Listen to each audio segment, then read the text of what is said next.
The Missing Gator of Gumbo Limbo by Jean Craighead George, read by Mrs. Lynch.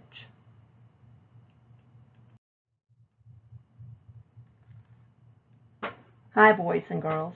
This is an exciting time of the year in first grade. I am so sorry we are not together in our classrooms, but we could not finish first grade without reading The Missing Gator of Gumbo Limbo. I will be thinking of each and every one of you as I read the story at home this year. This is the 19th year I have read this story to my students. As you can see, my book is showing it. It is one of my all-time favorite stories. I hope you enjoy listening to Liza's adventures as she tries to solve the mystery of the missing alligator. You have a map in your packet to help you and your family keep track of where you think the alligator might be as we read the story. Before I begin reading the story, I would like to read you something the author wrote about children. You are the future of the Everglades.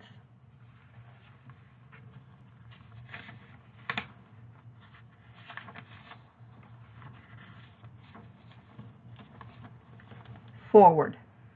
We, human beings, did not weave the web of life. We are a strand in it.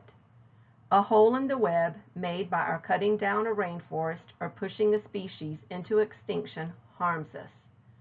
All life is interconnected. We do not weave the web, but we can mend it. A group of children in Iowa planted the original prairie grasses in their yards to restore a strand of the prairie ecosystem. The people of Washington and Oregon saved a forest of old trees and the spotted owl. A family in Connecticut sowed wild lupines to save an endangered butterfly. The web has many holes, but it has millions of human hands to fix it.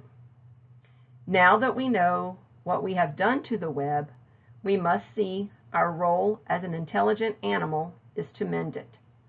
There are millions of Gumbo Limbo holes on Earth, from a city window box, or a vacant lot, to streams and lakes, to the wilderness areas of Alaska. There are millions of young people who know that recycling, planting, protecting, and controlling pollution is the silk that mends the web, and they are enthusiastically reconnecting the strands. Thank you. Jean Craighead George. Chapter 1. Missing. On a warm, sun-spangled day, a reedy man in a tan cap walked into the woods. I was fishing for bass in Gumbo Limbo Hole and listening to the trade winds chime through the leaves of the royal palm. I did not see him until he spoke. "Missy," he said, "have you seen the big alligator that lives in this lake?" "You mean Dajan?" I asked enthusiastically as I reeled in my line. "I don't know what his name is," the man said. "All I know is that he's 10 feet long." "That's got to be Dajan," I said, looking up into a sun-beaten face and keen eyes peering out from under the cap like an armadillo's under his bony armor. "Only he's 12 feet long, not 10. I checked my bait, saw it had been chewed off, and put on another shrimp. I cast far out into the winking surface of the lake. "Come to think of it," I said when my sinker hit the bottom, "I haven't seen him for a couple of days." That was odd. Dajan was always around. He was part of the waterscape at Gumbo Limbo Hole. He would bask on the beach in the morning and bask again in the heat of the afternoon in the cool water, his head, back, and tail exposed to the sun. The rest of the time he was watching for careless fish, turtles, birds, and beasts, with only his eyes and nose above the surface of the water. Dajan was swampland royalty. I scanned the lake. He was nowhere to be seen. "The pest control department hired me," the man said. "I'm here to shoot him." "Shoot him?" I all but shouted. "You can't do that. Alligators are protected by law." "Not when they get over 8 feet. He touched the pistol on his hip and sized me up. He took in my 5 feet 1 inches, my head of brown corkscrew curls, my freckles, and my blue eyes. He smacked his lips. The The one I'm after can eat a small girl like you in one gulp." I shrugged to say I didn't believe him. "I know he could," he insisted. "I'm an alligator hunter. Made my living hunting these creatures until they passed the law about protecting them." "But Dacian's not eating anyone," I said. "People over there in the condos," he gestured toward the development on the other side of the pine land, "filed a complaint. They're afraid of him. I'm surprised to see you here. Ain't you scared?" "Dacian's not vicious," I answered, and was about to tell him how a man named James and I fed the big alligator the snapping turtles we caught in the underwater trap. The turtles kept Dacian fat and happy. I decided not to tell him. This man was an official. I lived in the woods right behind where we were standing. I lived there with Mom and 3 other people. Outsiders called us the woods people. In Florida, the weather is so nice that homeless people can camp in the woods. By nature, we all feel uncomfortable around officials. Our group had never been told to leave, but that's because nobody knew we lived in these woods. Word of the terrible Dacian kept people away. He was the dragon protecting our gate. As unobtrusively as I could, I searched under the cocoa plum branches that hung out over the water. I was looking for the huge woody knots that are Dacian's eyes and nose. I couldn't find him, and hoped he was on the bottom of the lake. He might well have been. The official was carrying a gun. A person who carries a gun acts aggressively. Animals sense this and disappear. Last week, a policeman with a gun rounded the hole. Dacian sank, and closing the water above him without a ripple, was gone. The official, Travis, at least that was the name embroidered on his green shirt, watched me reel in my line and cast again. "Pretty good for a girl," he said. Such uneducated statements make Mom and me furious. But I said nothing. I didn't want to start an argument that would hold him here for 1 minute longer than he needed to be. I bit my tongue and cast again. Travis went about his work. He walked around the jungly shore of Gumbo Limbo hole as best as he could. He finally stopped where the pickerel weed grew tall. There he scanned the water surface. From where he stood, he could see the entire hole or lake, whatever you prefer to call our 2 acres of crystal clear water. He could see all kinds of birds, coots, gallinules, and anhinga, and 2 great egrets, but not the alligator. Travis made some notes in a notebook and came back. "Is that Dacian's sunning spot over there?" he asked. He pointed to the white, sandy, sloping beach that the alligator had made by sliding in and out of the water. I told him it was, but right away I was sorry I had. All this man had to do was stand where he was long enough, and Dacian would eventually come ashore to bask in the winter sunshine. I cast again, then searched the dark lily pads for Dacian's nose. He's hard to see when he's in the pads because his nostrils are open and dark as the leaves. He closes them when he dives. 3 feet back of the nostrils would be the horny coverings around his yellow eyes. Together with his nose, they make a triangle of bumps on top of the water. They say alligator. Only when it's very cold does he stick just his nose out, and cold weather is rare in Central Florida. Dacian wasn't in the lily pads. Travis fingered his gun. Desperately, I plotted. "He might be over in the cypress strand," I said, pointing to a distant grove where I had never seen him. "The herons are hunting a frog hatch in there. Gators like herons." "Could be if there's enough water there," Travis said. "I'll take a look." Slowly fighting his way around the dense cocoa plums and the stiff leaves of the saw palmettos, he reached the cypress strand and disappeared. He was gone a long time. I caught 2 nice bass before he returned looking discouraged, his green shirt ripped by the jungle's claws. He was sweating. "Find him?" I asked. "Nah." I made no comment, but I knew my face showed such glee that I was forced to bend my head. A disgruntled Travis walked a few steps to a log covered with resurrection fern. the kind that wither when it's dry and revive when it rains. The ferns were withered because it was December, the dry season in Florida. They crackled when he sat down.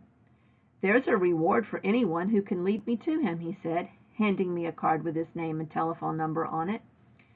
"You come here often?" "Just now and then," I said. "I guess a young lady like you could use a reward." He was looking at the holes in my shirt. "How much is it?" I asked.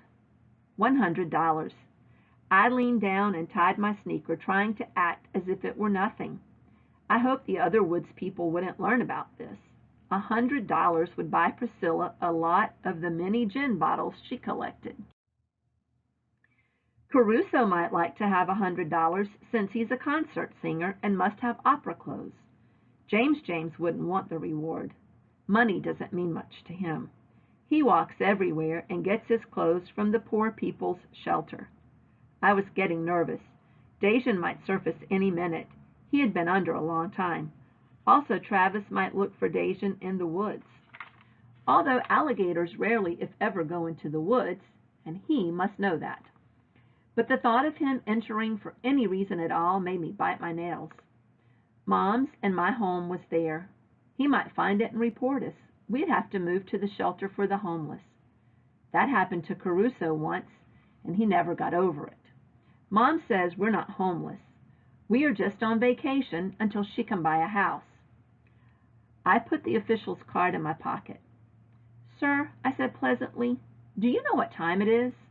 He looked at his watch. 5 o'clock. "Oh, wow, I've got to get home." I reeled in my line, hook, and sinker. "By the way, sir," I said meekly, "you say Dajan is dangerous?" "Very dangerous," he replied. "He can kill. Seen a fella chewed legless by one smaller than that one." "Really?" I put on my most helpless expression. "I've seen him on the trail from time to time. Would you mind walking me to the road?" "I'll be glad to," he replied, and took off his cap to wipe the perspiration from his forehead. He had very blue eyes, and the hair that stuck out from under his cap was sunburned a bright yellow. The hair protected by his cap was dark brown.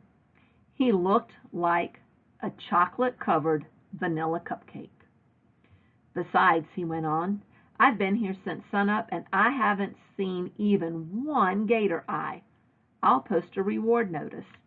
Someone will see him and call me."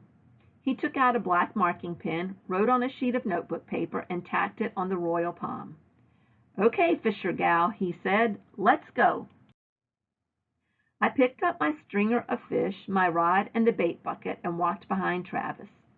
Once we were out of the woods, we followed Gumbo Limbo Trail through the low bushes and grass to the road. "You'll be all right now," he said, smiling for the first time. "That gator won't get you here. Road's too hot." "Thank you," I said, and started walking toward the condominiums. When I heard Travis's car accelerate, I turned right around and ran back to the royal palm, tore down the reward sign, and stuffed it in my pocket. I was certain it had not been seen. I had only been gone 10 minutes. Back at my fishing spot, I looked for Dajan, but still could not find him.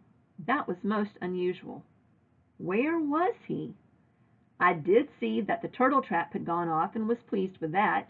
James and I could feed Dajan the turtle, and he'd be quiet for a few days or so. Smiling at the thought, I cleaned the fish and carried them home for supper. I took my long personal trail home. It winds off into the open land where I often see butterflies on the fire plants and rabbit tobacco. Then it crosses through the pine lands and enters the woods from the west. A few paces and it rounds a huge clump of leather fern as twice as tall as I am. Then I am home. Mom and I live in a yellow wall tent under the most beautiful live oak in Collier County.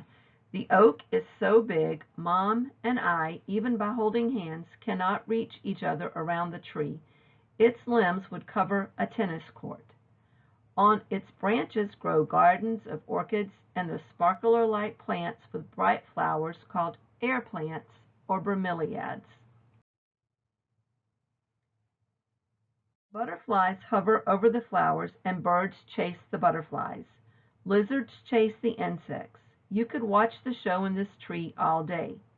It is a theater of horror, suspense, and romance.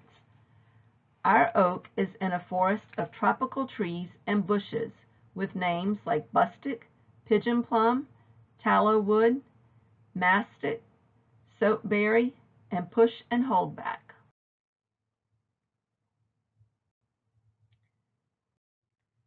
There are wild coffee trees and the edible cabbage palms. Mahogany trees 3 feet in diameter grow in the center of the woods. A black ironwood with wood so dense it will not float grows near our oak. The woods are called a hardwood or tropical hammock and shelter wonderful birds like the white-crowned pigeon and endangered species like the colorful tree snails. I learned all of this from James, who said our hammock is a rare thing. We may be living in the only place like it on the whole revolving planet. The first night Mom and I were in the woods, we stretched out our sleeping bags in the yellow tent and listened to the great horned owl call to its mate. I was happy. The owls talked back and forth, and the moonlight made leaf patterns on the tent roof.